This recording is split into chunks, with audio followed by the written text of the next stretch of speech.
veces pensamos que está desnutrido, que tengo que nutrirlo. No. Eso, si bien uno desde el principio puede ir iniciando cierto tipo de alimentación como lactancia materna, qué sé yo, si el niño tolera, pero si el niño está distendido con ascitis, qué sé yo, no es mi prioridad. ¿No? Hay que sí iniciar, pero no, ya lo que decimos, el engorde del paciente, que eso recién empieza desde la semana, desde la segunda semana y sexta semana, cuando ahí sí me voy a enfocar a dar una dieta, es decir, para el paciente desnutrido, ¿ya?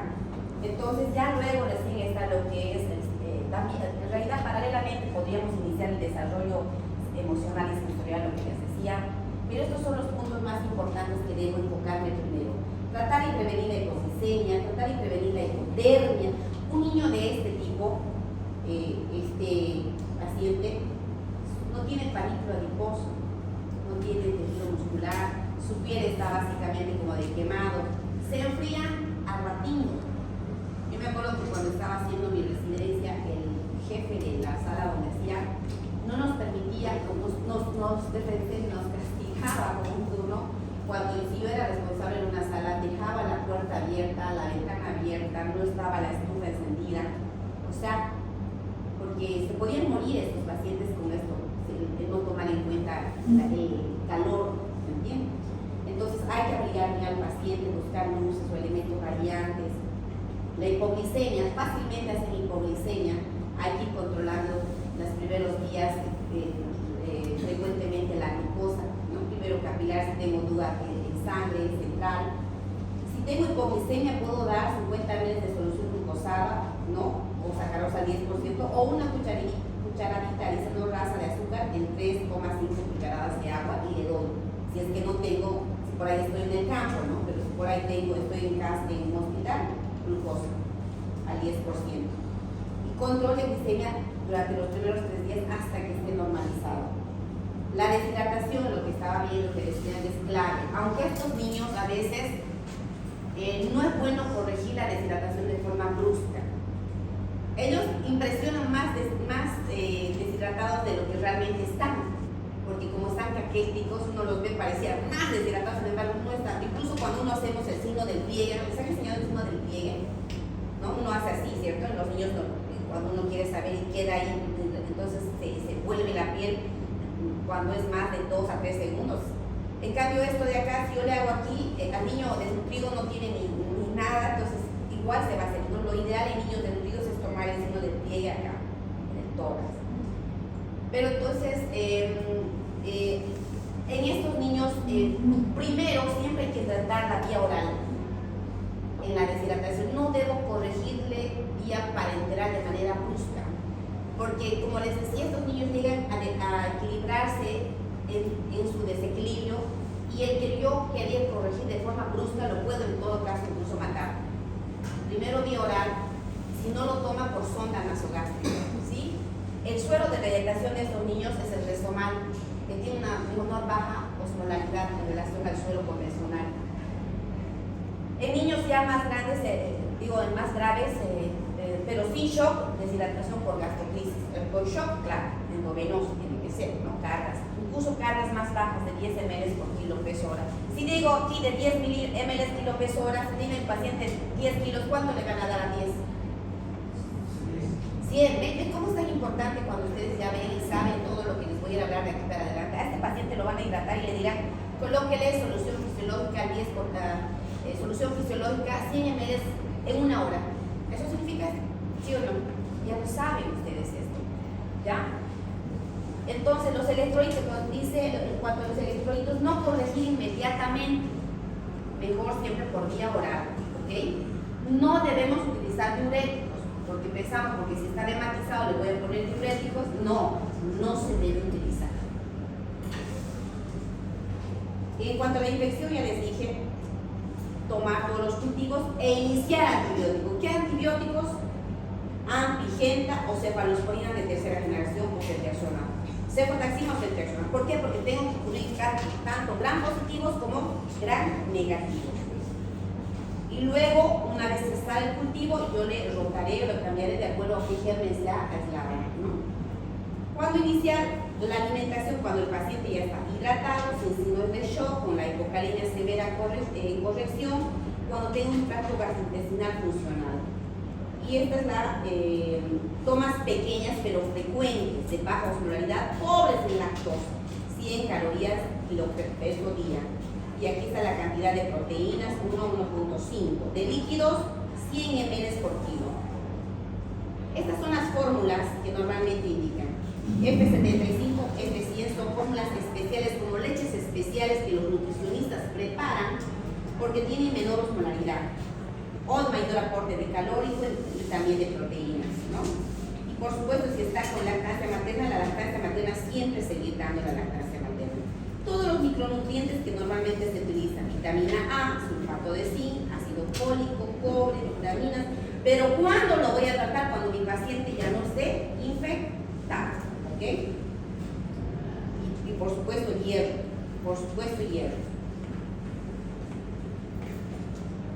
¿Qué dice aquí? La administración de hierro contra la anemia aumenta las muertes cuando yo administro en la primera semana del tratamiento.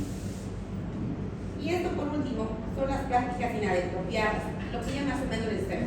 Dar diuréticos, tratar la anemia en un principio, tratar de engordar al paciente y darle un montón de proteína en la etapa inicial cuando todavía su sistema digestivo no está compensado, no dar alimentación en la noche, cuando no mido las cantidades de comida, cuando no lo abrigo, son prácticas inadecuadas, ¿ya?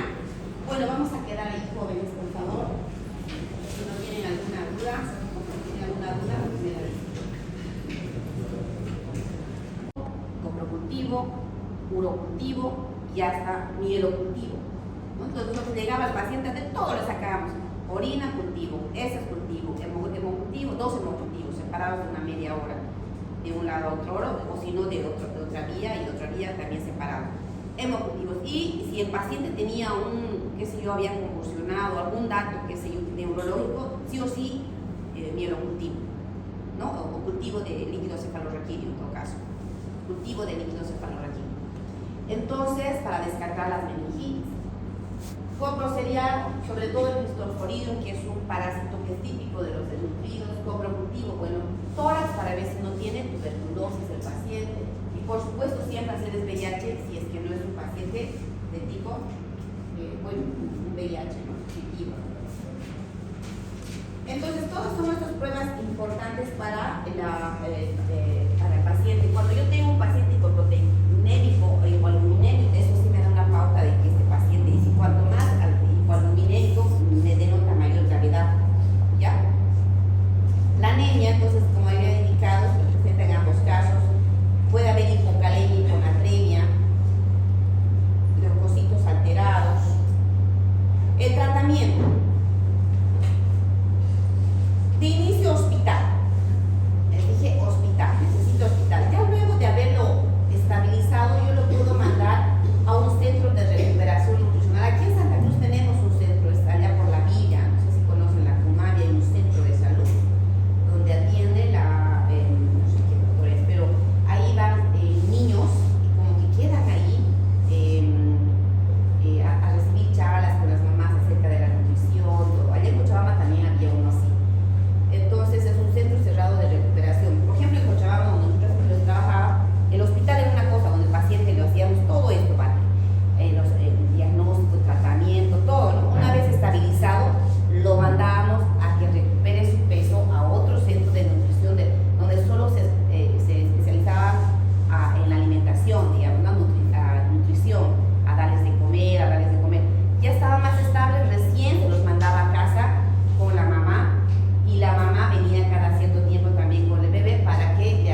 47. ¿Cuál es el tamaño normal de un niño? 50 más o menos 2. Y su cabecita 32. ¿Cuánto es la cabecita normal de un niño? 35 más o menos 2. Eso es más o menos, ya les había hablado, claro, vamos a llevar mejor eso cuando hagamos atención del recién nacido, que es nuestra próxima práctica con ustedes, ¿ya? Entonces, ese es otro tipo de clasificación. Hay otro tipo de clasificación también que nos ayuda para saber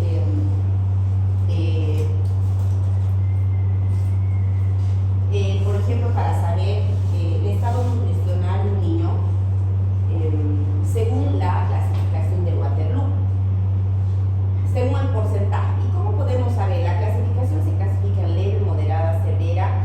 Aguda se toma en cuenta el peso en primer lugar y crónica se toma en cuenta la talla en primer lugar. Por ejemplo, aquí hicimos un caso clínico donde dice paciente de 12 meses, consulta por control con diarrea, presenta sangre en las heces, o sea, disentería, tiene fiebre, pero no presenta signos de deshidratación. Su peso es 7,200, ese será su peso real, y su talla es 71. Según Waterloo, dice, según Waterloo saca el grado y el tipo de deducción. ¿Cómo voy a hacer? Lo que habíamos hecho en la regla de 3, ¿se acuerdan? No los traje. ¿Alguien tiene marcadores? ¿Alguien? A ver, préstame, señorita, por favor.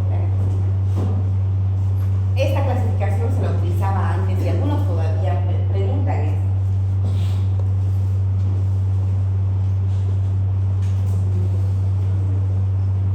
A ver, los que se están ubicando más o menos. Yo quiero saber, por ejemplo, dice, si quiero saber el peso. El peso esperado es el peso ideal. ¿Sí? El peso ideal. Y la talla ideal es pero el peso ideal es 9,800 y la talla ideal es 74. ¿Cómo puedo hacer? ¿Cómo puedo saber si el peso que tiene ahora de 7,200 es la ideal? A ver, hagan la regla de 3 como les he enseñado a ustedes.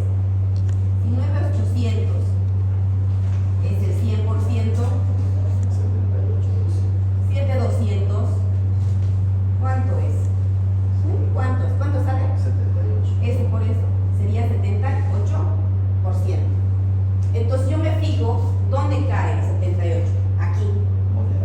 Este niño tiene una desnutrición moderada. ¿Y la talla cómo está? Si la talla ideal de este paciente es 74, es el 100%, pero lo ideal. Mi paciente mide 71. ¿Cuánto es? ¿Cuánto sale? Aquí ya están ustedes, como dice el alcalde, ya saben. 95. 90. Pues este paciente no tiene desnutrición crónica, ¿sí? No tiene. Entonces puede haber esa situación que la talla no está alterada. Atrás, por favor, los veo reír mucho. Porque si siguen así, se vienen acá porque me desconcentran, ¿ya, señorita? Entonces, 95%. Entonces, eso es una forma de cómo hacer la clasificación, ¿ya? Bien. Ahora, ¿cómo se da a clasificar según clínica? Según clínica. ¿Clínica? ¿A qué se refiere? Clínica. El peso está mal, salía 91. ¿El peso? ¿Cuánto? Ah, aquí. Allá, entonces pensé. A ver, otra vez. 7,200 por 100 dividido entre 7,800. Dividido entre 7,200 por 100 dividido entre 9,800. ¿Está bien? ¿9,800 es? ¿O Sí. El peso ideal es 9,800. Ah, era 9,900. Ese sería o sea, el que yo tendría que esperar, a eso se refiere. Y la talla ideal es 73 sale, doctora. Ah, 93. 73. ¿Cuánto? 73. Ah, ya, yo estoy teniendo 73. Entonces, ¿dónde cae? Ahí mismo, ¿no? Sí. Ahí mismo, moderado. Entonces, esa es la forma como también puedo sacar el estado nutricional de un niño según lo que hemos aprendido en el cálculo, ¿ya? Ahora, la clínica es como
a lo que se refiere la atención de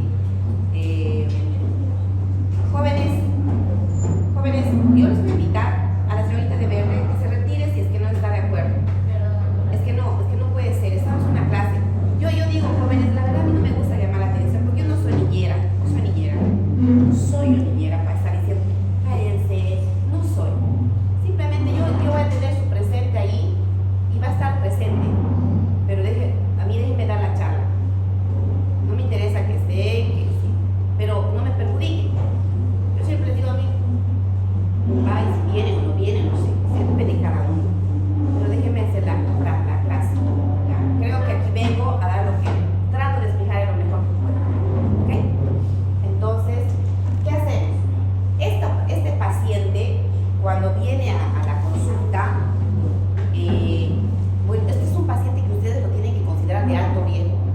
No es un paciente cualquiera que se lo debe tratar como sea. Este es un paciente que requiere hospitalización. Estamos hablando de desnutrido severo.